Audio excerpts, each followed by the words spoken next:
자, 오늘 하나님께서 우리에게 주시는 말씀은 역시 예배에 대한 내용입니다. 하나님께서 우리 가장 좋은 것을 하나님께 드리는 예배에서 예배에 대한 내용이고요. 그 예배의 내용 중에서 하나님께 드리는 제물의 문제입니다. 물질의 문제예요. 나를 담아서 드리는 이 물질 때문에 시험 드는 사람들이 참 많거든요. 그래서 하나님 앞에 드려지는 이 헌금의 문제로 시험 안 들 수 있는 방법, 이거 우리가 한번 반드시 살펴봐야 되고요. 왜 시험에 드는지 그 이유도 오늘 말씀을 통해서 우리가 아마 발견할 수 있을 것 같아요. 헌금의 문제 때문에 마음의 부담도 좀 벗어날 수 있고요. 그래서 하나님 앞에 드리고도 복을 받지 못하는 아나니아와 삽비라 같은 사람 되지 않고요.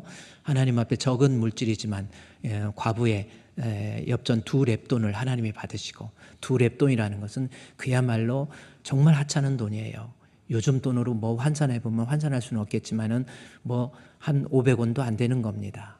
2렙돈을 하나님이 받으시고, 우리가 신앙생활하면서 이 헌금의 문제 이야기하면 꼭 양의 문제를 생각해서 나는 헌금을 많이 드려야 하나님이 받으시고 헌금을 조금 드리면 하나님이 안 받는다. 아닙니다. 하나님이 받으시는 이 예물의 문제, 오늘 말씀을 통해서 한번 좀 살펴보고 은혜를 나누고자 합니다. 오늘 말씀의 제목이 그래서 하나님이 기뻐하시는, 하나님이 받으시는 예배에서 하나님께서 가장 좋은 것을 하나님께 드리는 예배에서 예배에 대한 문제예요. 역시 성경에서 정말 중요한 거, 우리가 신앙생활하면서 정말 중요한 것은요, 내가 지금 하나님 앞에 드리는 예배가 과연 하나님이 받으시는지 아니면 하나님이 예배를 받지 않는지, 이거에 따라서 하나님과의 관계에 문제가 생깁니다. 하나님이 받지 않는 예배, 결국은 그 끝이 저주예요. 무서운 저주입니다. 우리 구약성경 제일 마지막 책이 말라기라고 그랬는데, 구약성경 제일 처음 책은 무슨 책입니까? 혹시 한번 같이 보면 창세기예요. 근데 창세기 1장부터 쭉 가다가 창세기 4장에 보면 아담이 그의 아내 하와와 동침해서 아들을 낳았다, 아들을 낳았다. 그래서 그 다음에 가인을 낳고 아벨을 낳았다, 이런 얘기가 나옵니다. 그런데 세월이 흘러가면서 하나님 앞에 2절 3절 말씀해 보면은 가인도 양치는 자였고 가인은 농사하는 자였는데 3절에 세월이 지나서 양의 소산으로 하나님 앞에 예배 제물을 드렸고, 그래요. 그 다음에 아벨도 이렇게 드렸는데 여호와께서 아벨과 그의 제물은 받으셨으나 5절에 가인과 그의 제물은 받지 않았다, 이 말씀이 나옵니다. 예배의 문제예요. 예배, 하나님은 한쪽은 받으시고 가인과 그 제물, 아벨과 그 제물, 아벨, 가인 한 사람 예배는 받고 한 사람의 예배는 하나님이 받지 않았다라는 거죠. 여러분은 어느 쪽에 소속된다고 생각하십니까? 소속의 문제 아닙니까? 나는 지금 내가 드려지는 이 예배를 하나님이 받으시는지 아니면 하나님이 받지 않는지 한번 생각해 보십시오. 하나님이 받지 않는 예배, 그 끝은 어떻게 됩니까? 창세기 4장 11절 말씀에 가보면 결국 그 끝이 창세기 4장 11절 말씀에서 뭘로 끝나는지 여러분 보십시오. 창세기 4장 11절에 저주를 받으리니, 보세요. 땅이 그 입을 벌려서 내 손에서부터 내 아우의 피를 받았은즉 내가 땅에서 저주를 받으리니 라는 거예요. 이 땅에 살면서 하나님과의 단절, 뭐 때문에? 예배 때문에 아닙니까? 아주 단순한 논리적으로 이렇게 봐도 창세기에서부터 구약 성경의 제일 첫 번째 인류의 시작을 알리는 이 책에서 하나님의 구속사가 어떻게 시작되는가라고 하는 구속사의 시작을 알리는 이 창세기에서 다루는 문제, 하나님께 드리는 예배의 문제가 생기니까 그 끝은 가인의 저주로 끝난다, 그 말씀이에요. 성도에게 예배가 문제 있으면 절대로 하나님과의 관계가 회복되지 않습니다. 너무나도 어떻게 보면은 우리가 되새겨야 될 아주 중요한 말씀이에요. 내가 좀 부족해도, 내가 좀 연약해도 하나님 앞에 드려지는 이 예배, 하나님이 받으신다고 한다면 하나님께서 그들에게 은혜를 주시고 분명한 은총을 내려주세요. 은총은 사죄의 은혜를 얘기하는 거고, 은혜는 때를 따라 공급해 주시는 은혜라, 이렇게 표현할 수 있지 않습니까? 예배의 성공이 내 삶의 성공입니다. 예배의 몰락이 내 삶의 몰락이에요. 이것이 성경에서 말하는, 창세기에서 가인이 예배에 한번 잘못 드렸다가 하나님으로부터 저주, 이거 무서운 결과 났지 않습니까? 결국은 창세기, 출애굽기, 레위기, 민수기, 신명기 쭉 가서 구약의 마지막 책 말라기에서도 마찬가지예요. 말라기 1장에서 하나님께 드려지는 이스라엘 백성들이 드려지는 제사의 문제를 다룹니다. 구약성경 끝부분에 가서 창세기에서도 제사의 문제이고요. 구약성경 끝부분에 가서도 제사의 문제를 다루다가 하나님 앞에 드려지는 오늘날 예배의 문제가 생기니까 말라기 제일 마지막 절, 말라기 4장 6절 여러분이 암송해야 될 말씀이에요. 하나님과의 예배의 관계에 문제가 생기니까 그 끝은 뭐로 끝납니까? 저주예요. 저주로 그 땅을 칠까 하노라라는 거죠. 너무나도 구약성경에서 말하는 명확한 진리 아닙니까? 구약성경 책에서 우리에게 말하는 가장 중요한 교훈, 하나님 앞에 내가 이 백성은 나를 위하여 지었나니 나의 예배 찬송 드리게 하라고 하나님이 지으셨는데, 그 예배에 있어서 하나님과의 관계에서 하나님이 받지 않는 예배, 결국 그 사람에게 하나님의 저주와 단절, 육신적으로 박복한 삶을 살 수밖에 없는 거예요. 결국은 썩어져 없어져 버릴 육신대로 살다가 육신 망할 때 영혼 망하는 그러한 비참한 사람, 예배의 문제입니다. 우리 사랑하는 주풍교회 성도 여러분, 구약성경 전체 요약이고, 아니 성경 전체 요약에 예배를 회복해서 여러분 하나님 앞에 드려지는 이 예배가 회복되어서 하나님과의 관계가 회복되고 하나님으로부터 오는 온갖 좋은 것 회복할 수 있는 우리 주풍교회 성도들 되시기를 주의 이름으로 축원드립니다. 우리 옆에 사람하고 인사하면서 우리 예배 회복합시다. 예배 회복합시다. 또 예배 회복합시다. 그래요. 너나 회복해라 그러지 마시고요. 예배를 회복해야 돼요. 그래야 사는 거래요. 이거 죽고 사는 문제란 말이에요. 그래서 제가 계속해서 강조하는 거예요. 예배의 문제라니까요. 예배는 생명입니다. 여러분이 교회에 올라오시다 보면은 큰 현수막 2개가 있어요. 폭포 앞에. 그 폭포가, 우리 교회 폭포가 뭐 얼마나 아름답습니까? 이렇게 아름다운 교회가요, 이 폭포가 있는 교회, 이렇게 이곳에 이렇게 폭포가 있는 교회는 전 세계에서 이곳밖에 없어요. 알아다 보니까 이곳밖에 없는 건 이곳밖에 없지요. 그렇습니다. 그 아름다운 폭포 가리면서도 제가 성도들한테 예배는 생명입니다. 예배가 회복돼야 여러분이 살아요. 죽고 사는 문제입니다. 왜 이렇게 내 삶이 번거롭고 구차하고 자꾸 여기저기 갈등이 생기고 문제가 생기고 왜 힘들어집니까? 예배부터 점검해 보세요. 왜 자꾸 살아가면서 사람 미워하고 분노하고 혈기 부리고, 가인이 보세요. 가인이 하나님 앞에 드려지는 예배에 문제가 생기니까 막 자꾸 분노하고 네가 분하면 어찌미냐 그래. 자꾸 분노하고 혈기 부리고요. 이렇게 하는 거예요. 예배에 문제가 생긴 사람이 분노를 잘하는 거예요. 그냥 예배 드리긴 드리는데 앉아있다. 하나님과 예배의 관계 속에서 하나님과의 관계가 회복이 안 되니까 분노하죠. 혈기 부리죠. 저것도 죽이고 싶고 저것도 죽이고 싶고 결국은 자기 동생도 쳐서 죽여요. 그것도 그냥 죽이는 게 아닙니다. 성경에 보면요, 꼬셔가지고 이리 와봐 하고 들로 끌고 나가가지고 그 과정 생각해 보세요. 그냥 우발적인 사고가 아니에요. 우발적으로 죽인 게 아니에요. 하나님과의 관계에 문제가 생겨, 예배에 문제가 생기니까 늘 원망, 불평, 저것도 죽여야 되고 저것도 믿고 이거예요. 항상 얼굴에 기쁨이 없는 거예요. 감사도 없고 은혜도 없는 거예요. 그리고 자기의 친동생마저도 유인해가지고 악을 도모해서 결국 쳐 죽이는 무서운 결과, 예배의 문제입니다. 여러분, 지금 드려지는 예배 하나님이 받으십니까? 한번 생각해 보세요. 그렇다면 하나님이 받으시는 예배는 어떤 예배인지 제가 여러분께 4가지 말씀드렸잖아요. 다시 복습하는 것 같지만은 반드시 그렇게 하라는 거예요. 첫 번째 말씀이 뭡니까? 여러분, 말라기 1장에서부터 하나님이 받으시는 예배, 그리고 받지 않는 예배에 대한 거짓된 예배의 모습을 대비하면서 설명하고 있는 거예요. 그래서 말라기 1장 2절부터 5절까지 말씀을 통해서 우리 2절 3절 말씀에 보면 야곱을 사랑했다, 에서는 미워했다, 이 말씀의 의미가 뭡니까? 하나님께서 선택해서, 선택의 끝은 구원이에요. 이스라엘 백성은 구원의 감격이 없이 제사 지내긴 지내는데 구원의 감격이 없어요. 오늘날 하나님 앞에 드려지는 예배, 어떤 예배가 하나님 앞에 감격적인 예배입니까? 구원의 중보자 되신 예수님을 내가 믿는 믿음 가지고 하나님 앞에 예배 드리는 거예요. 그 예배를 하나님이 받으십니다. 한번 생각해 보세요. 오늘 오실 때 과연 나를 구원해 주신 우리 주 예수 그리스도를 믿는 믿음 가지고 오셨습니까? 히브리서 10장 22절 말씀에서도요, 참 마음과 온전한 믿음 가지고 하나님께 나오는 거예요. 우리는 구약 시대에는 감히 제사장들만이 하나님 앞에 제사를 지냈어요. 우리 성전 뜰에서 막 그냥 겨우 대신해서 제사 지냈단 말이에요.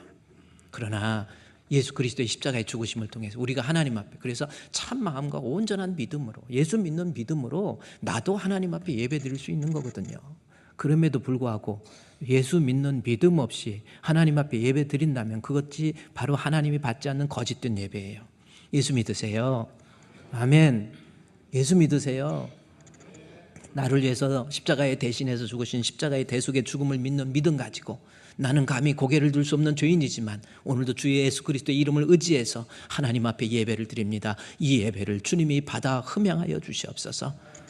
구원의 감격을 가지고 하나님 앞에 예수를 믿는 믿음으로 예배를 드리는 거예요. 두 번째는 또 뭡니까? 말라기 1장 6절을 넘어서 5절을 넘어서 6절 말씀에 나와 있죠. 하나님을, 여기 아버지 나오죠. 아버지는 존재의 근원, 복의 근원이라는 뜻이에요. 우리 하나님이 나를 존재하게 하셨고 나에게 복을 주셨다라고 하는 정확한 인식을 가지고 그분을 경외, 공경, 그분을 높여드리는 거, 이게 예배예요. 그냥 예배 드리는 거 아닙니다. 하나님을 높여드리는 경배와 찬양이에요. 예배 드릴 때 찬양이 얼마나 중요한지 아십니까? 회중 찬송 부를 때 정말 뜨겁게 드려야 돼요. 하나님이 나의 아버지 되심, 제가 오늘 이렇게까지 나에게 은혜 주시고 돌보아 주시고 지금까지 지켜주신 하나님 감사합니다. 오늘 우리 헌금송 할 때 막 때로 올라왔죠. 놀랬죠. 고객님 놀라셨어요? 깜짝 놀라셨죠. 오늘 이번에 성지순례 가는 분들이 같이, 제가 거기 가서 예배 드려야 되고 또 성찬식 해야 되고, 저는 사실은 성지순례 무슨 놀러 가는 거 아니에요.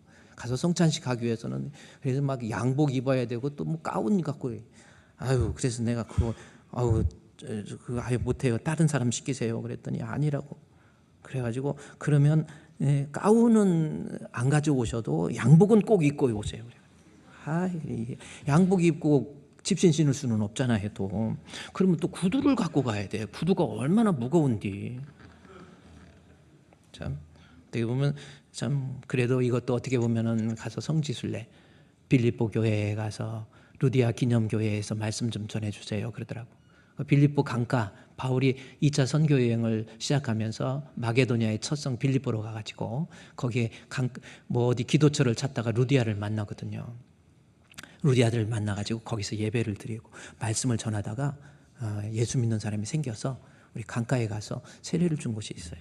그래서 목사님 그곳에서 세례 물에 빠졌는, 거기 다 침례거든요. 그래서 세례식도 목사님이 거행해 주세요. 그래서 무슨 소리 하세요? 그러면 제가 무슨 가서 복장을 이렇게 양복 입다가 또 세례복으로 입거든요. 그것도 갈아입고 그거 어떻게 해? 나 그거 못해. 그랬더니 그러면은 거기에서 루디아 기념교회에서 루디아에 대해서 좀 말씀 좀 전해주세요.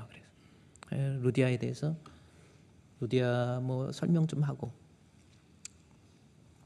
중요한 것은 보세요. 하나님 은혜를 좀 깨닫고, 그래서 성지순례 가서 오늘 이게 불렀던 우리 찬송 들어보니까 하나님의 은혜, 내 평생 그죠? 살아온 길 뒤돌아보면 짧은 내 인생길 오직 주의 은혜라. 차라리 내가 하는 게 더 나을 것 같아. 막 때로 하다 보니까 이게 저는 아까 그 찬송 들으면서 정말 하나님의 은혜, 하나님께서 나의 아버지가 되어주셔서 내 삶에 간섭해 주셔서 그야말로 내 평생 살아온 길 뒤돌아보니 짧은 내 인생길 오직 주의 은혜라. 그 은혜에 감격해서 주의 성호를 찬양하는 게 예배예요. 앞으로 우리 주분교회에 한번 시키는 대로 한번 해보세요. 힘들어도 예배 드릴 때 예수 믿는 믿음 가지고, 우리 주 예수 그리스도를 믿는 믿음 가지고 나의 아버지가 되신 우리 주님께서 내게 베푸르신 은혜를 생각하면서 찬양을 부를 때도 하나님 앞에 뜨겁게 찬양 드리는 거예요. 그 찬양이 아름답지 않습니까? 하나님 앞에 찬양 드리면서 좀 내 마음도 좀 내려놓고 쏟아놓고 하나님 앞에 찬양하는 중에 주 예수께 조용히 나아가 내 마음을 쏟아놓으라. 늘 은밀히 보시는 주님, 큰 은혜를 베푸시리. 우리 주님 친구로 좀 삼아서 나에게 베풀으신 하나님의 은혜, 주 예수를 친구로 삼아 늘 내 옆에 모시어라. 그 영원한 생명샘 물에 내 마른 목 죽이어라. 할렐루야. 주 예수께 조용히 나아가, 하나님께 나아가서 내 마음도 쏟아놓고 주님 앞에서 베풀어진 은혜를 송축하고, 이게 예배예요. 앞으로 회중 찬송 부를 때 적당히 부르지 마세요. 가장 아름다운 모습으로 하나님 앞에 찬양, 일어서서 예배할 때도 찬양할 때도 그래, 일어서면 좀 뭐 번거롭기도 하겠지요. 그러나 일어서세요. 일어서서 막 송축해 내 영혼아 내 영혼아 거룩하신 이름. 이전에 없었던 거, 이전에 없었던 건 뭐예요? 내 마음이 새로워지면 이전에 없던 거예요. 이전에 없던 찬양하라고 맨날 없던 거 골라가지고 지만 아는 것 같다가 이게 이전에 없는 그거 아니에요. 내가 마음을 좀 새롭게 해서 하나님 앞에 정직한 모습으로 이전에 없었던 노래로 나 주님을 찬양하고 경배하고 예배하는 것, 이게 예배입니다. 하나님 믿는 믿음이에요. 또 하나 또 볼까요? 말라기 1장 7절, 반복하는 것 같지만 반복이 나쁜 게 아니에요. 지금 여러분 좀 제발 좀 깨닫고요. 더러운 떡 제단에 드리는 그러한 모습, 하나님 받지 않는 예배입니다. 여기 떡이라고 하는 것은 오늘날 생명의 양식, 하나님 말씀이에요. 하나님 말씀에 오염되면 안 돼요. 목사의 무지로 인한 잘못된 성경 해석, 성도가 어떻게 알겠어요? 어떻게 보면 그냥 적당히 해석해가지고 그냥 이렇게 해가지고 사람의 감정이나 뒤흔들어가지고 그럴듯하게 설교해가지고 아무 교회나 막 다니는 거 아니에요. 목사가 제대로 공부했는지, 제대로 성경 해석학적 원리를 가지고 있는지, 이거 죽고 사는 문제인데, 목사든 장로든 우리 성도들은요, 교회를 통해서 개인의 이득을 취하면 안 돼요. 목사가 타락해가지고 성경 말씀에다 자기 사감을 집어넣어서 적절하게 거짓말해가지고 성도들 꼼짝 못하게 만들어 놓고, 그것이 설교라고. 참 그야말로 한심해요. 교회예요. 아유, 참 요즘 이 주변에 있는 교회 중에서 요한복음 강의한다고 그래갖고 한번 제가 들어봤어요. 정말 부끄러워요. 이건 말도 안 되는 거예요. 성도들은 뭐 하니까 여러분 요한계시록 이러고 설교하는데, 아유, 본인도 하도 거짓말하니까, 자기도 모르니까 좀 미안하기도 하니까 눈을 거의 감은던지 떴니, 원래 눈이 천부적으로 작은 건지 모르겠지만은 이러는 거 아니잖아요. 진짜 받는 예배는 뭐예요? 하나님 받으시는 예배, 더러워지지 않는 하나님 앞에 순전 갓난아이와 같이 순전하고 신령한 젖이죠. 그리고 그 말씀을 성도는 어떻게, 말씀이 제대로 선포되어지고, 성도는 데살로니가전서 2장 13절에 나온 것처럼 하나님 말씀 받을 때 사람의 말로 받지 마세요. 꼭 명심하세요. 내가 말씀 듣고 나 양심의 가책을 느끼고 나 들으라고 하는 말, 여러분 하나님이 사랑해서 주시는 말씀이에요. 스데반이 설교할 때 이를 갈고 결국 스데반을 돌로 쳐 죽이겠습니까? 하나님이 나를 사랑해서 나를 치료해 주시는 하나님 말씀의 검, 말씀이 검이잖아요. 검이 들어와서 안 아플 사람이 어디 있어요? 아파도 하나님 말씀, 데살로니가전서 2장 13절에 나온 것처럼 하나님 말씀 듣고 사람의 말로 받지 마세요. 하나님께서 내게 주신 말씀, 아멘. 그리고 그 다음에 하나님 말씀 이해고 오해고 없어요. 성경에 기록된 말씀이라고 한다면 아멘, 아멘, 아멘. 그 예배를 받으세요. 보세요. 하나님 받으시는 예배, 예수 믿는 믿음, 하나님을 성호를 찬양하는 찬양, 그 다음에 말씀 제대로 선포되고 제대로 듣고, 이게 예배예요. 이 말씀이 얼마나 귀한데, 말씀 기네 짧으네 뭐 아이고 자꾸 말씀을 어떤 사람이 이렇게 설교하면서 보면요, 조금만 설교 저기 하면 눈에 초점을 잃어버려요. 눈동자 보면 거의 그 조용필의 허공처럼 허공을 보고 있다가 이러고요. 그리고 자꾸 시계를 툭툭 쳐. 목사님 시계 보라는 건데 나 안 봐요. 그래도 끝까지 안 봐. 신학을 배우려고 하지 마시고 제발 여러분을 위해서 그러는 거예요. 신앙을 배우세요. 신앙을. 언제까지 하나님 앞에 하나님 눈 속이면서 적당하게 예배드리고. 여러분, 하나님의 심판이 두렵지 않습니까? 우리 살아야 되잖아요. 하나님 말씀 과감하게 선포되어지고 선포된 하나님 말씀에 대해서 나는 하나님 말씀으로 받고 아멘, 아멘, 아멘. 이게 예배입니다. 마지막 예배, 이 8절 말씀에 나오는 이 8절, 9절, 10절 이 말씀을 통해서 하나님 받으시는 예배, 어떤 예배예요? 드려지는 제물의 문제입니다. 제물, 여기 본문에 만군의 여호와가 이르노라 너희가 눈먼 희생 제물을 바치는 것 이렇게 나와요. 제물에 대해서 희생이라는 말 해보세요. 희생 제물입니다. 제물, 하나님 앞에 뭐예요? 희생 제물은 나래니까 나 대신에 내가 죽어야 제물이 되는데 나 죽을 수가 없으니까 짐승이 대신 죽은 거예요. 구약시대 때. 그러니까 희생 제물은 바로 나거든요. 그렇죠? 내가 하나님 앞에 희생 제물입니다. 근데 이스라엘 백성들이 그 희생 제물을 드릴 때 눈먼 것, 병든 것, 저는 것, 훔친 것 뭐 이런 얘기가 나와요. 그래서 8절 말씀에 자세히 보면 너희가 눈먼 희생 제물 바치는 것이 이건 악한 것, 그렇죠? 그 다음에 저는 것, 병든 것. 여기 13절 말씀에 보면 훔친 것 뭐 이렇게 나오면 13절 말씀에 하나님 앞에 드려지는 것, 눈먼 것, 병든 것, 저는 것, 그 다음에 훔친 것. 하나님 앞에 드려지는 예물도요. 어떤 사람은 아유 목사님 기도해 주세요. 그래서 왜요? 그랬더니 이번에 제가 너무 어려운데 이번에 로또를 샀거든요. 근데 로또를 꼭 좀 되게 해달라고 하나님 앞에 좀 기도 좀 해달라고. 이거 꼭 되면 저는요 나는 돈 있으면 그렇게 째째하지 않아요. 여기서 이번에 되면 이거 갖고 내가 하나님 앞에 그냥 마음껏 드리고 가난한 사람도 쏘아주고 막 이렇게 하겠습니다. 그리고 나머지는 내가 남는 것도 내가 또 빚도 갖고 또 하겠습니다. 로또 위해서 기도해 주세요. 로또 돼서 드려지는 하나님은 철저하게 무노동 무임금인 것 같아요. 일하지 않고 쉽게 버는 돈 가지고 하나님 앞에 드려봐야 하나님 받지 않는다라는 겁니다. 저는 그것을 정말 뼈저리 느꼈어요. 아, 앞으로 교회 건축할 때 나는 이거 이렇게 했는데 이걸 어떻게 해서 이렇게 해서 한번 해봐야 되겠다.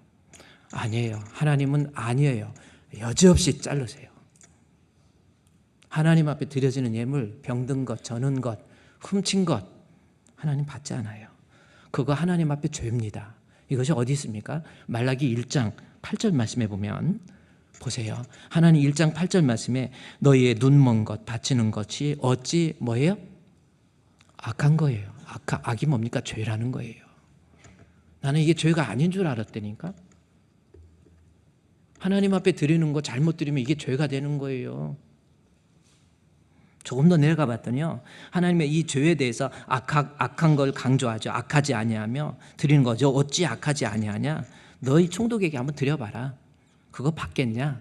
안 받지요. 하나님 안 받겠다라는 거예요. 그러니까 드려지는 이스라엘 백성이 드려지는 희생 제물이 하나님 앞에 죄악된 모습. 아나니아 삽비라 엄청난 돈 드리고도 결국은 하나님 앞에 죄예요. 하나님 받지 않았잖아요. 하나님 받지 않고 나중에요. 뭐라고 해요? 9절에서도요. 마지막 줄에 너희 중에 하나인들 내가 받겠느냐 이 말씀이 나옵니다. 여기 우리말로는 받겠느냐 나와 있지만은 히브리어에서는 주어가 정확히 나와 있어요. 내가 안 받는다. 하나님 안 받는 거예요. 아니 사람도 안 받는데 하나님 받으시잖아요. 그 예물에 대해서 악한 것 받지 않는 것 10절 말씀에 만군의 여호와가 이르노라 너희가 내 제단 위에 헛된 것이라는 겁니다. 아무 의미 없어요. 내가 헌금 드리고 11조 드리고 물질 드렸는데 아무런 의미가 없고 그것은 하나님이 받지 않고 하나님 앞에 악한 거. 그러면서 나중에 10절에 나 너 더 이상 말하기 싫어. 문 닫어. 이거잖아요. 10절 말씀에. 성전 문 닫아줄 자가 있었으면 좋겠다. 나 이제 너하고는 더 이상 이 거짓된 희생 제물, 하나님 앞에 드려지는 제물이 하나님 앞에 희생 제물. 그러면 제가 이 8절에서 10절까지를 하나의 이런 내용으로 여러분께 드렸는데 우리 정말 하나님이 받으시는 예배 중에서 하나님 앞에 드리는 제물, 나를 드리는 모습이거든요. 근데 나를 하나님이 받기도 하고 안 받기도 하는데 여기 본문에 하나님이 받지 않는 악한 그러한 모습, 이유가 뭘까라는 겁니다. 제가 저 말씀을 8절, 9절, 10절 말씀을 도대체 하나님이 받으시는 예물, 하나님이 받지 않는 예물, 하나님이 받는 나, 희생 제물이니까 나잖아요. 내가 하나님 앞에 예배를 드리는데 하나님이 나를 안 받아요.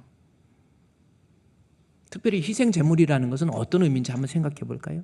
제물, 어떤 의미입니까? 하나님을 사랑하고 하나님을 믿는다고 한다면 그 믿음과 사랑을 무엇으로 표현하겠습니까? 여러분, 그래요. 남자 여자 만나서 젊었을 때 사랑하다가 난 자기 사랑해 해가지고 사랑한다고 뭘로 표현할 거예요? 때로는 선물? 그렇죠? 어떤 사람은 국화꽃을 하나 뽑고 국화꽃인지 장미꽃을 끌어갖고 탁 무릎 꿇고 탁 주고 당신 사랑하니까 뭔가가 표시가 있잖아요. 그러면 하나님 사랑한다면 여러분 뭘로 표시할 거예요? 한번 우리 생각해. 우리가 믿는 하나님을 내가 사랑한다, 내가 믿는다, 무엇으로 표시할 거예요? 말로만 하나님 사랑합니다, 사랑합니다 막 그러게 하고, 그게 사랑입니까? 뭔가 표시돼야 될 거 아니에요. 그것이 말라기 1장 8절에 나와 있는 하나님 앞에, 그래서 나를 대신한다, 그래서 희생 제물이에요. 나 대신 내가 주님 사랑하는 것을 드리는 물질, 그래서 한 거예요. 오늘날 얘기해 봅시다. 여러분 하나님 사랑하십니까? 한번 생각해 보세요. 하나님 믿습니까? 예수님 믿습니까? 하나님을 아버지로 송축합니까? 예수님을 구원의 대속자로서, 구원의 중개자로서, 어떤 중보자로서 여러분 믿고 있습니까? 그것을 뭘로 표현할 거예요? 하나님 사랑을 뭘로 표현할 거예요? 말로만의 사랑이 아니라 진짜 하나님 사랑, 그것이 제물로, 물질로 나타나는 거예요. 그래서 말라기 1장 8절에 희생 제물이라는 말이 그 뜻이에요. 그러니까 헌금이라고 하는 거 여러분 그렇게 부정적으로만 생각하지 마시고요. 헌금 때문에 시험 들지 마시고, 중요한 것은 내 마음, 내 정성, 내 생각, 나의 신앙 고백, 이것을 포함해서 담아놓는 그릇이 헌금이라는 거예요. 그렇잖아요. 희생 제물이니까. 그런데 이스라엘 백성들은 자기 마음을 표현하는 제물에 있어서 그냥 훔친 거나 병든 거나 저는 거, 이거 갖다 줬다라는 거예요. 그러면 보세요. 그러면 하나님께서 받으시는, 오늘날도 쉽게 얘기해서 예배 때 드리는 헌금, 물질, 어떤 헌금을 받냐는 거예요. 8절에서는 안 받아준다, 받아주겠냐? 9절에서도 받겠느냐? 안 받는다라는 거거든요. 그러면 받는 헌금, 하나님이 받으시는 예물은 뭐예요? 어떤 헌금? 이거 중요한 거예요. 지금 여러분이 헌금 받고 안 받고 이거를 어떻게 생각하냐, 이게 개념이 잘 성경적으로 정립되지 않다가 보니까 헌금 때문에 시험 드는 거예요. 하나님이 받으시는 예물이 뭐냐는 거예요. 많은 것 드려야 받습니까? 착각하지 마세요. 하나님이 뭐 없어요? 가진 거 없어요? 아니에요. 여러분 안 드려도 하나님 모든 것이 다 주님 건데 아니에요. 어떤 헌금을 받고 어떤 헌금을 받지 않는지 말라기 1장 8절 말씀에서 8절과 9절 말씀의 두 구절 속에서의 잠깐 그 함수 관계를 생각해 보세요. 받지 않는 8절에 받아주겠냐? 이건 뭐예요? 안 받겠다. 그러면서 9절에서 하나님께서 어떤 헌금을 받으시는지 팁을 툭 던져주지요. 그 키워드가 뭡니까? 은혜라는 말이에요. 저는 은혜에서, 이 말은 뭐예요? 하나님이 받으시는 헌금, 어떤 헌금이에요? 은혜가 포함된 헌금입니다. 그렇죠? 은혜가 포함되지 않는 물질, 수억의 재산을 드린들 하나님이 받지 않는 저는 것, 병든 거예요. 은혜가 포함되어 있다고 한다면 아주 작은 물질이라 할지라도 하나님이 받으시는 향기로운 제물이 되는 겁니다. 은혜가 포함되는 거예요. 저희 어렸을 때, 지금 이제 아직도 지금도 우리 교회에도 남아 있는 것 중에 하나가 성미라고 하는 것이 있습니다. 성미 아세요? 성미, 쌀 드리는 거예요. 이 쌀이 뭔가, 저 어렸을 때 이제 뭐 놀이 문화도 없고 그래서 저도 제일 우리 집에 이 7남매 막내, 8남매 막내였거든요. 그래서 이 가서 뭐 놀이가 없어서 부엌에 들어가서, 그때는 전기라고 그랬어요. 전기에 들어가서 부엌에서 뭐 하고 그럴 때 뭐 이게 바람 넣는 이 풍로가 있었어요. 근데 하도 그 뒤에 우리 집 옆집에 영화인의 집에서 그 아빠가 학교 선생님인데 걔는 일찍 의식이 떠갖고 세발 자전거가 나온 거예요. 세발 자전거.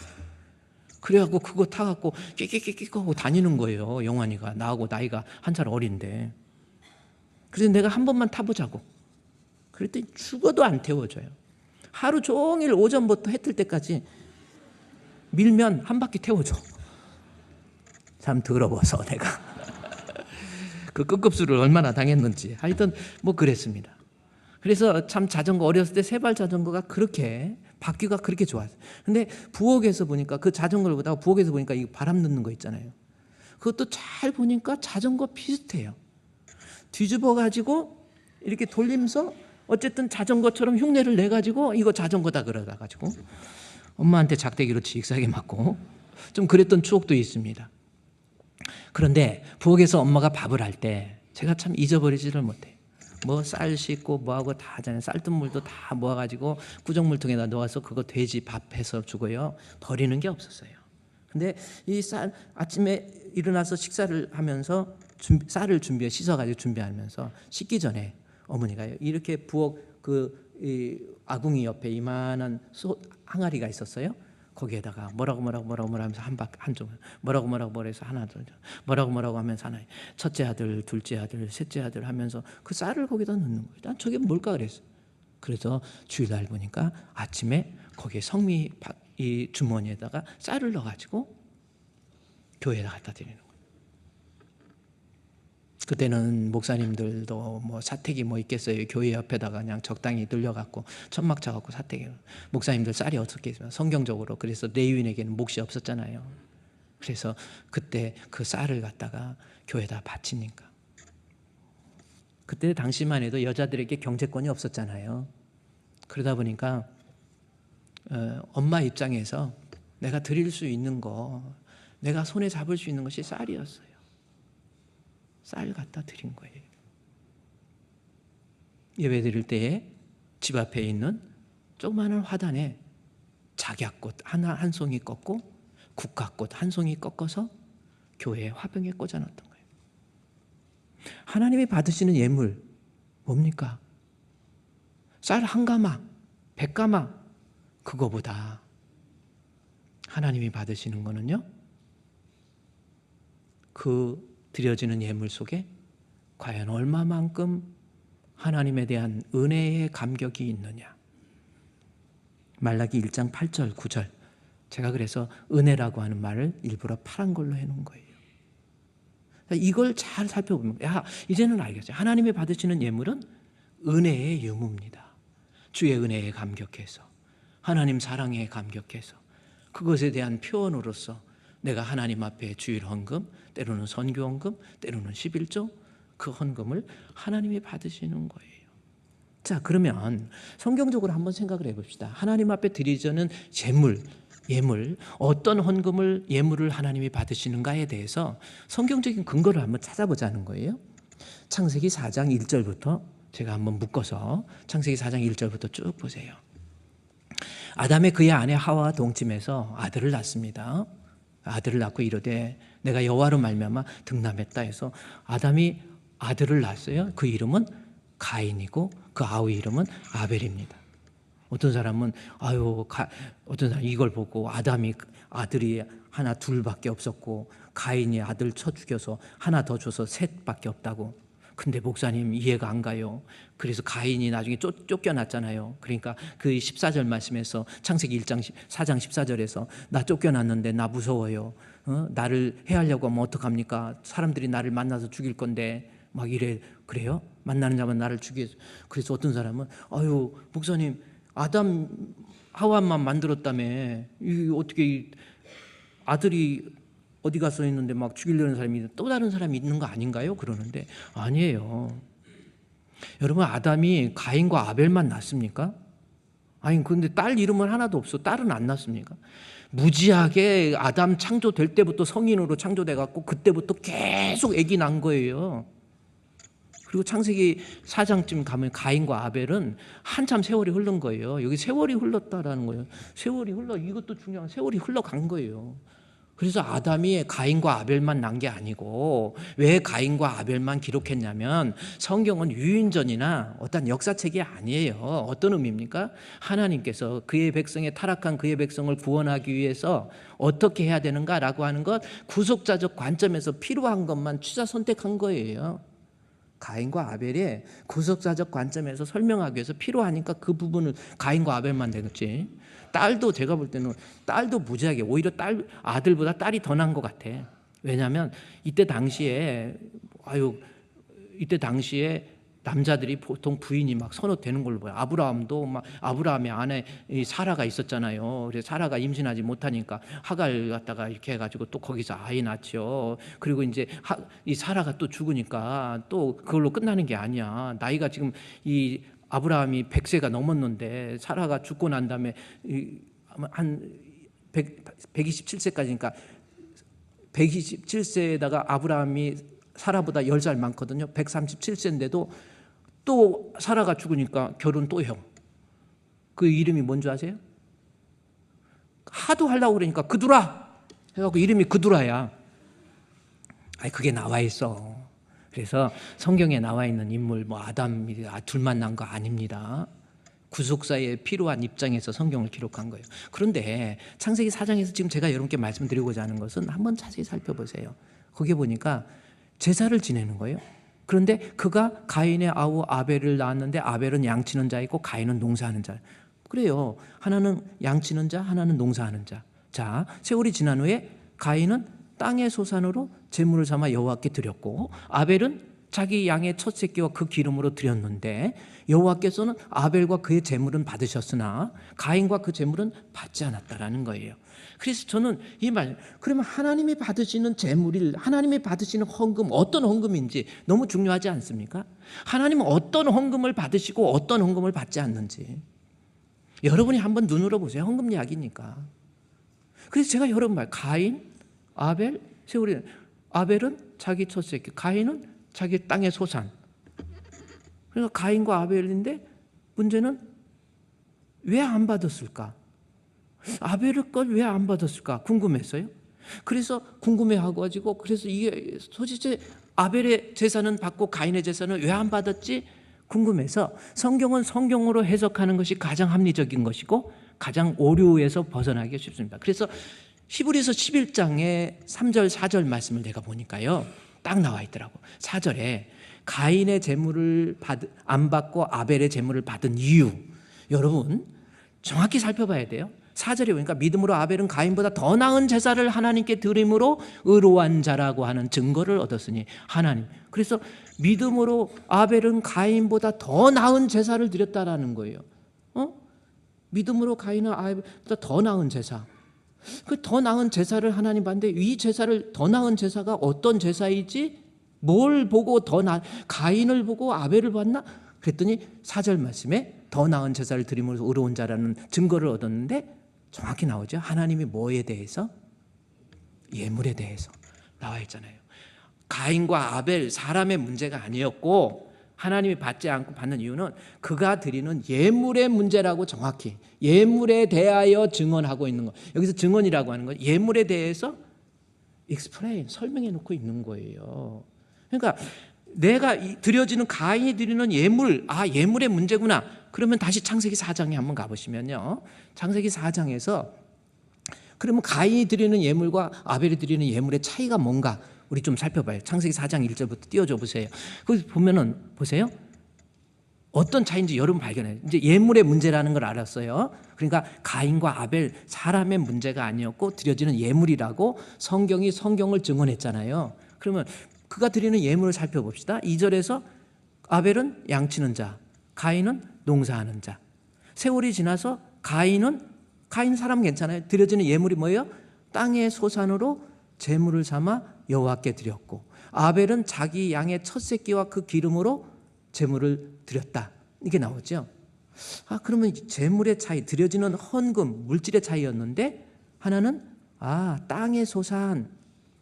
그래서 어떤 학자들은 어떻게 해석을 하냐면 이 부분에 대해서 가인은 피가 없는 제사, 그리고 아벨은 첫 새끼를 잡아서 피가 있는 제사. 그래서 하나님께서는 피 없는 제사를 받지 않는다. 히브리서를 근거로 해서 그것을 뒷받침하려고 부던 노력을 하고 있는 거예요. 그런데 레위기 2장 1절 2절 말씀해 보면 구약시대, 이때 당시에 구약시대에 하나님께 드려지는 제사 중에서 그 드려지는 제물이 피가 없어도 받아줬어요. 그것이 소제입니다. 레위기 2장 1절 말씀에 보면 누구든지 소제의 예물을 여호와께 드리려거든 뭘로 드려요? 피 없어도 고운 가루로 예물을 삼아서 그 위에 기름을 붓고 그 위에 유향을 놓아서 제사장에게 가져가면 그것이 하나님 앞에 향기로운 화제, 그래서 향기로운 제사가 된 거예요. 자, 그러면 이때 당시에 가인과 아벨의 제사가 피가 있어서 피가 없어서의 문제가 아니라는 것. 다시 창세기 4장에 가서 그 문제를 해결해 봅시다. 여러분, 우리 반드시 헌금 때문에 시험 들면 안 돼요. 자, 하나님이 받으시는 거 어떤 건지 보세요. 예물의 문제였는데 예물, 땅의 소산, 피가 없어서 이건 아니다라는 것을 알았어요. 그러면 조금 더 가세히 가다가 그러면 그것도 아니면 땅의 소산으로 제물을 당연히 자기가 농사하는 자니까 땅의 소산으로 드렸겠지 이렇게 생각하고, 아벨은 자기가 양치는 자였으니까 뭘로 드려야 돼요? 양 새끼로 기름 제사를 지냈는데 거기에서 유별나게 강조하는 말이 하나가 있습니다. 뭡니까? 첫 새끼예요. 뭔 새끼? 첫 번째 새끼라는 거예요. 그럼 뭐예요? 기름. 지금은 기름이 별로 귀하지 않아서 기름 띄워놓고 먹지만 저 어렸을 때만 해도 먹을 게 없어서요. 소고기나 돼지고기 사잖아요. 정육점에서 사가지고 돼지 기름 이만큼 띄워놓은 거 달라고 그래갖고 그거 가지고 부침개 해먹을 때 하면 얼마나 그게 참 지방 없을 때 지금도 지방에 내려가면 내가 항상 이 지방 그렇게 맛있어. 이때만 해도 기름이 귀한 거예요. 첫 새끼 뭡니까? 첫 번째 가장 귀한 거라고 하는 거, 이것을 하나님 앞에 드려지는 예물이었다라는 거예요. 첫 새끼라는 게. 그래서 이 첫 새끼라고 하는 것이 민수기에서 보면요, 민수기 신명기에서 나와 있는데 제가 저기 창세기에서 보면요, 첫 새끼의 진정한 의미가 뭐냐면 민수기 우리 16장에 가서 보면요, 민수기 18장 우리 12절 13절 말씀해 보니까 그들이 여호와께 드리는 첫 소산 나오죠. 첫 번째, 첫의 의미, the first. 첫 번째 의미가 나와요. 첫 번째는 어떤 의미입니까? 곧 제일 좋은 거가 히브리인들이 가지고 있는 첫 번째의 의미예요.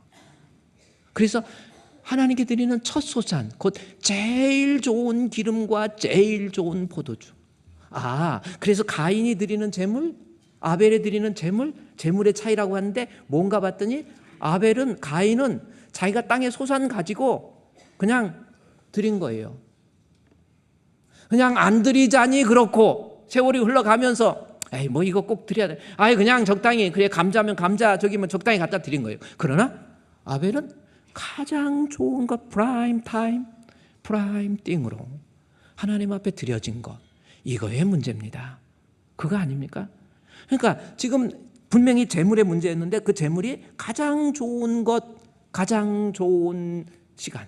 이 민수기에서도요, 신명기에서도 그 말씀이 나와요. 신명기에서도 이 첫 번째라고 하는 의미를 여러분이 다시 생각해 보면요, 신명기 26장에 있는 말씀, 신명기 26장에서도 그 말씀이 나옵니다.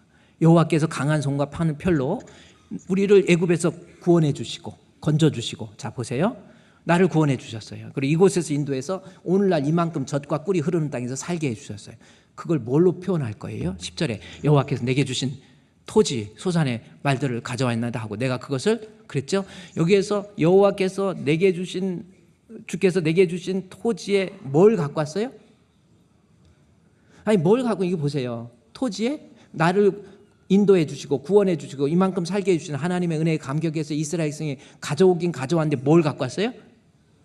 토지의 소산의 맛, 맛이 뭐예요? 그렇죠? 만물이라고 하는 거예요. 만이 아니고 이 만물, 이 맞인가 맞습니까? 옛날에 학교 교장 선생님이 부임해가지고 학교에서 교장 선생님 계신데 이제 막 초년 학교 선생님이 오셔가지고 아주 미혼의 그 젊은 선생님이 오셨는데 하다가 이제 교장 선생님이 아이고 얘기하다가 아이고 여기까지 오셔서 참 환영한다고 그러면서 아유 가정에 식구가 몇이나 되냐고 그랬더니 몇 명이 됐다고 그래요. 그래서 교장 선생님이 또 그랬더래요. 맞인가 그랬대요.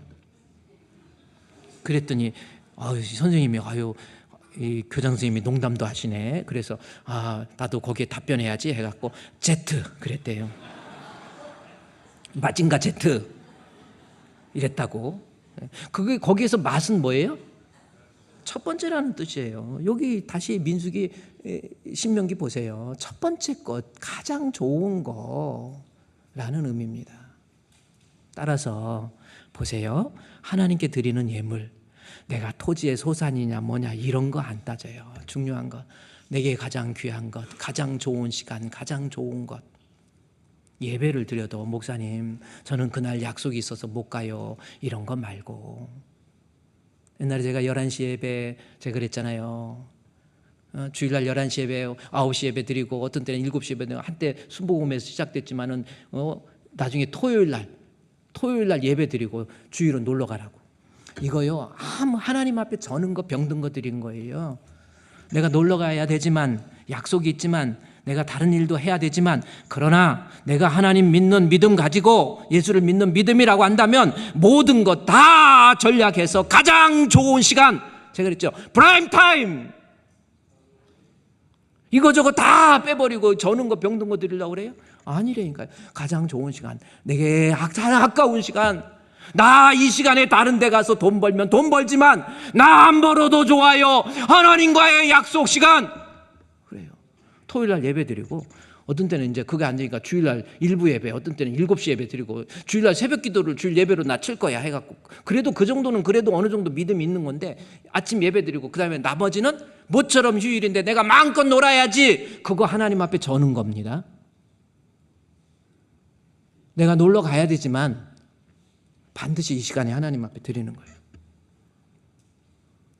예배 함부로 그렇게 빠지는 게 아니에요. 이 소년들의 죄가 여호와 앞에 심히 크다는 게 뭐예요? 하나님 앞에 드려지는 제사 우습게 하는 거예요. 예배 우습게 알죠? 아니래니까. 그거 하나님과의 저주래니까요. 제가 여러분께 그냥 하는 소리가 아니에요. 힘들어도 어려워도 바빠도 피곤해도 약속이 있어도 돈을 벌어야 되더라도 하나님 앞에 구별된 시간, 그냥 하다가 시간 남으면 피곤하니까 저기 한데 안 피곤하고 그냥 그런 거 말고 가장 좋은 시간 하나님 앞에 드리는 거예요. 그러면 생각해 봅시다. 이제 창세기에 가보니까 첫 소산 기름이라고 하는 걸 통해서 가인과 아벨의 예배의 제물의 차이가 뭐였는가 봤더니 가장 좋은 것, 내가 이거 첫 번째 새끼인데 가장 좋은 것 드리는 거, 바로 이거였다라는 거죠. 그런데 그러면 한번 생각해 봅시다. 우리가 하나님 앞에 드려지는 거 가장 좋은 것, 가장 좋은 시간 드려야 되는데 방법이 뭐냐는 거죠.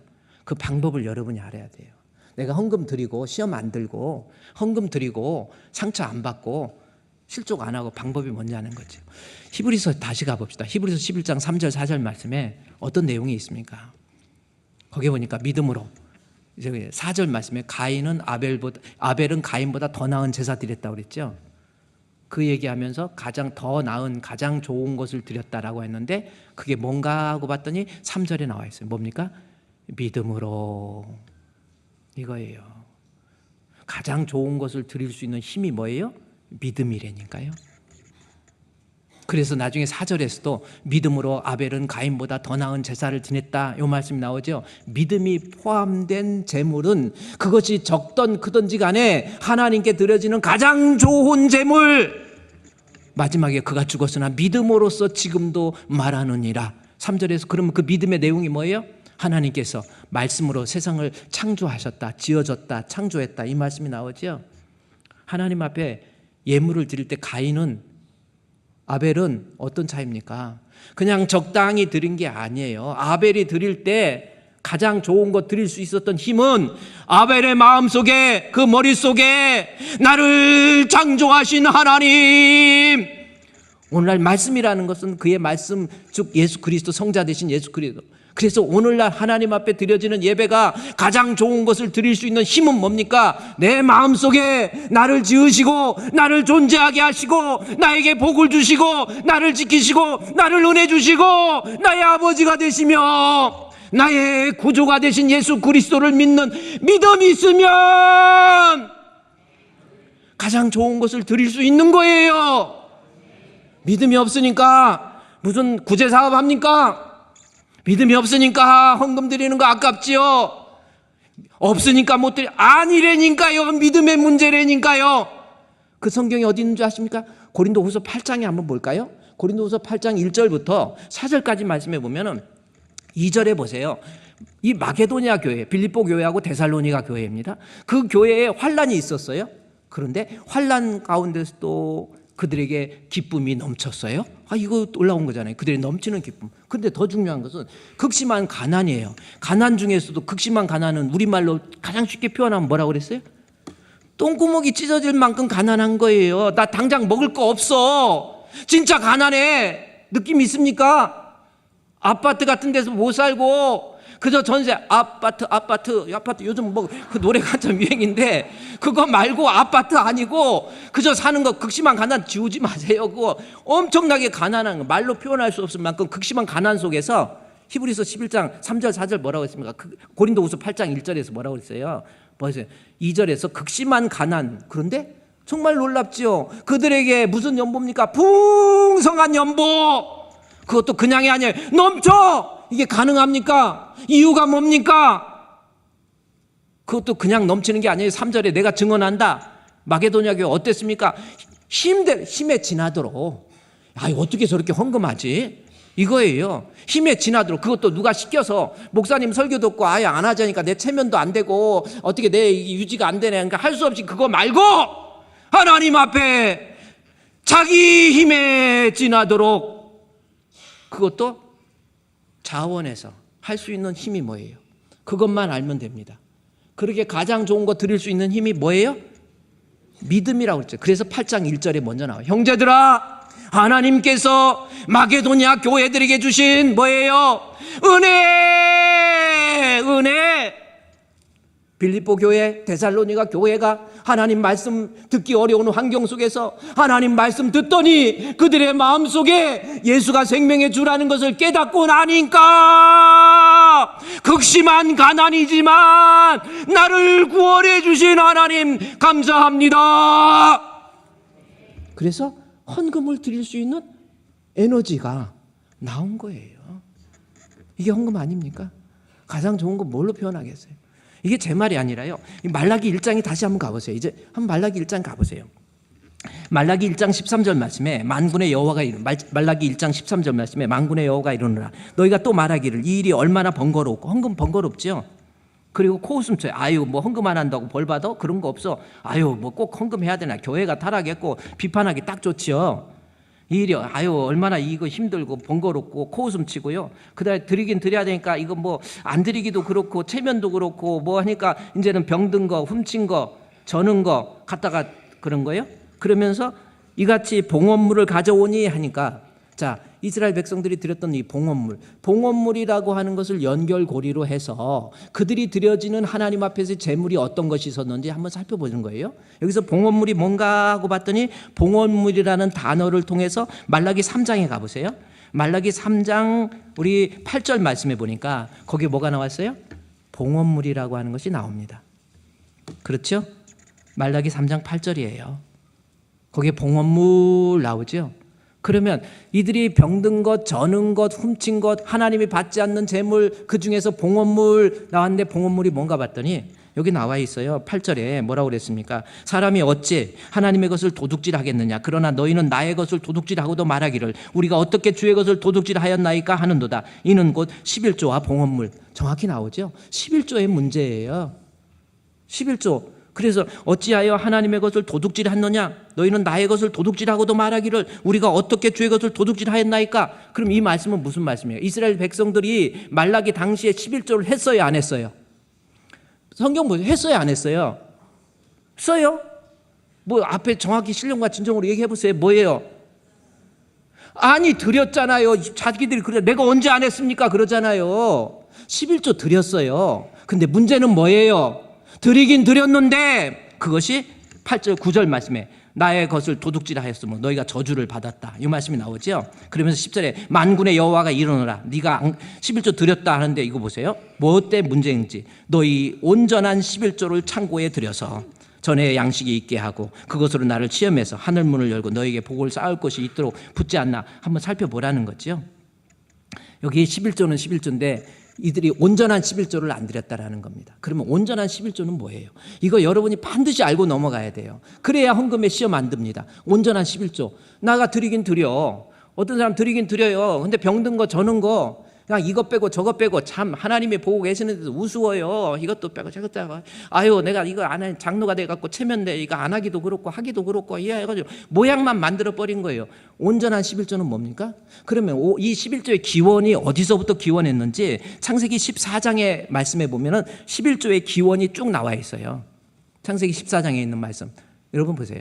아브라함이 그 조카가 롯이 가나안의 5개 부족 4개 부족과 전쟁이 나서 그 틈바구니에서 조카 롯이 다 잃어버렸어. 재산도 다 뺏겨버리고 다 뺏겨버렸어요. 그러니까 아브라함이 대단하죠. 자기 조카 구원하기 위해서 가서 318명을 데리고 해가지고 가서 젖어버렸어. 야 이게 가능해요? 하여튼 가서 이겨갖고 다 빼서 다시 와요. 이거 다 승리해갖고 옵니다. 그러니까 그때 풍습에 의해서 가나안에 있는 사람들이 다 와가지고 막 아브라함하고 환영을 해. 그 중에서 누가 있었냐면 살렘왕 멜기세덱이라는 사람이 있었어요. 18절부터 살렘왕 멜기세덱 살렘이라는 것은 그리스도를 대신하는 즉 히브리서에서 그랬죠. 예수 그리스도를 얘기하잖아요. 그래서 가져왔는데 20절 말씀에서 보세요. 결국은 11조가 뭔지 너희 대적을 내 손에서 붙이신 지극히 높으신 하나님을 찬송하라 하매 아브라함이 그 얻은 것에서 10분의 1을 멜기세덱에 드렸다. 이게 11조의 오리진 기원입니다. 그러면 성경적으로 11조는 뭐예요? 바로 이거예요. 20절 말씀만 보면 그거 아닙니까? 11조가 뭐예요? 이 마음이 없으면 불완전하고 온전하지 못한 저는 거 병든 거 드리는 거예요. 뭡니까? 아브라함이 318명 가지고 어떻게 가나안 5개 부족 4개 부족 싸움을 다 물리칠 수 있겠어요? 네가 전쟁에서 승리한 것은 너를 대적해서 내 손에 붙이신 것은 높으신 하나님 앞에 감사 높으신 하나님께 찬양 11조는 뭡니까? 하나님 아버지 되심에 대한 감사 그다음에 멜기세덱이 뭐라고 그랬어요? 예수 그리스도란 말이에요. 오늘날 하나님의 은혜에 감사하고 나를 구원해 주신 주님의 은혜에 감사하면서 믿음으로 드리는 예물 그게 11조예요. 믿음이 없으니까 저는 것 드리는 거예요. 체면 생각하면서 드리는 거예요. 아까운 거예요. 그러나 믿음이 있으면 극한 가난 속에서도 나를 구원해 주시고 나를 존재하게 해주신 하나님 감사합니다. 드릴 수 있는 어빌리티가 생기게 되는 거 아닙니까? 여러분 생각해보세요. 우리 하나님 앞에 좀 더 정직해집시다. 이 물질의 문제를 해결하고 넘어가야만이 여러분이 하나님 앞에 온전한 사람이 될 수 있단 말이에요. 물질이 크고 작고 많이 드렸다고 교만해지지 마시고 적게 했다고 위축되지도 마시고 내가 드리는 예물이 과연 하나님 사랑하는 마음 우리 주님을 믿는 믿음 그것으로 드렸는지 아니면 그냥 적당히 때우는 건지 한번 돌이켜 보십시오. 믿음이 없으니까 헌금이 구차한 거예요. 번거로운 거예요. 짜증나는 거예요. 믿음이 없으니까 교회를 위해서 쓰는 거 보세요. 무슨 부서를 맡겨놓으면 자기 부서 교사들이든 뭐든 좀 자기 돈도 좀 풀어서 쓸 줄 알아야지 돈 하나도 못 써요. 그리고 조금 힘들면 힘들다고 나 그만둔다고 그만두세요. 차라리 어차피 믿음이 없으니까 배터리가 없으니까 못하는 거예요. 그거 아닙니까? 믿음의 배터리가 없으니까 11조도 그게 힘들어지는 거예요. 믿음의 배터리부터 준비해야 돼. 이번에 새로 중직자들 뽑을 때 지금 여러분 12월 1일 날 이제 중직자 원서 접수 받습니다. 거기 보면 이렇게 보면요 다 나와요. 자기 자가평가가 있어요. 예배 성적은 어느 정도인지 그 자가평가서에서 자기가 지원할 만하지 않으면 지원하지 않는 게 좋습니다. 어차피 예배 성적 수요 예배도 못 나오고 심야기도도 못 나오고 이러는 사람이 어떻게 장로가 되겠어요? 그 예배 한번 지금 원서 저렇게 돼 있어요. 주일 성수의 문제, 전도의 결실 다 뭐 배우자이잖아. 수요 예배 이거 해서 점수를 매겨서 이게 안 되면 컷오프 됩니다. 못하는 건 생각 안 하고 이거 컷오프 됐다고 실족하지 마시고요. 우리 하나님 앞에 괜히 직분 맡아서 중간에 면직되는 것보다는 면직이 말이 그렇지 여러분 죽을 때까지 눈 못 감아요. 아무것도 아닌 게 아닙니다. 아니 어떻게 예배 중 헌금도 아까워가지고 그 이유가 뭐예요? 인색한 이유가 뭡니까? 마게도냐 교회 보십시오. 내가 하나님 앞에 믿음이 없으니까 하나님이 주신 은혜 있으니까 안 아까운 거예요. 제가 여러분 절대로 헌금 하라는 뜻이 아니라 드려지는 헌금은 반드시 온전한 헌금 내 마음과 정성을 모아서 하나님 앞에 담아서 드리는 것 이것이 물질입니다. 주님 사랑하는 거 제가 그랬죠. 재물 희생제물이라고. 주님 사랑하는 마음을 뭘로 표현할 거예요? 주님 사랑하는 마음 뭘로 표현할 거예요? 한번 생각해 보세요. 하나님 사랑합니다. 말로만 사랑입니까? 뭘로 표현합니까? 하나님 믿는 거 뭘로 표현합니까? 제가 노래 하나만 저를 띄워드릴게요. 소양이라는 사람 아세요? 근데 그분이 저는 노래 가사를 들어보고 깜짝 놀랐어요. 얼마나 하나님을 사랑하는지 내가 주님 사랑합니다. 내가 뭘 드릴까요? 내 몸 전체 다 드릴까요? 나중에는 장미꽃을 모아서 드린다고 그래요. 그러다 나중에는 뭐라고 하냐면 정말 감동적인 장미꽃 드리고도 안 돼. 나를 생명을 주신 주님 앞에 내가 한 송이 장미가 되어서 나를 꺾어서 주님께 드리겠습니다. 이 고백이 어디서 나와요? 믿음이란 말이에요. 한번 들어보세요. 가사를 한번 잘 들어보세요. 헌금이 뭡니까?